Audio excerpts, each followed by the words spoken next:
थोडासा वेळ आहे हाताशी, मग खस्ता कचोरी करा, घरातले आणि पाहुणे सगळ्यांना खुश करा. अगदी सोपी, बिघडायचा जराही संभव नाही. मैदा आणि कणिक घेतली आणि त्याच्यात गरम गरम तेल घातलं.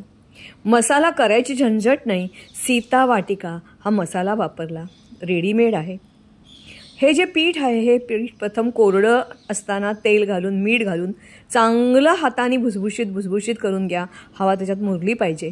आणि मग पाणी घाला. तेल आणि पाण्याचा हात लावून असं हे कुटून घ्या. अगदी एकजीव झालं पाहिजे. हवं तर हे कुटत असताना खालती एखादा टॉवेल ठेवा, म्हणजे खालच्या लादीला तुमच्या त्रास होणार नाही. अतिशय मऊ मऊ मऊ मऊ करून घ्या. अगदी गोळा झाला पाहिजे, लुसलुशीत लोण्यासारखा. आणि मग हे थोडा वेळ 10-15 मिनटं बाजूला ठेवून द्या. मजा म्हणजे हे सीता वाटिका त्यांना मिळणाऱ्या उत्पन्नातला काही हिस्सा हा सैनिक कल्याण निधीसाठी देणार आहे. पण जरूर हा मसाला आणा. रेडीमेड मसाला पॅकेटमधला सगळा काढा आणि मग त्याच्यात पाणी मिसळा. बस, बाकी काही नाही. पाणी मिसळल्याबरोबर तुमचा पुरीचा मसाला खमंग तयार झाला.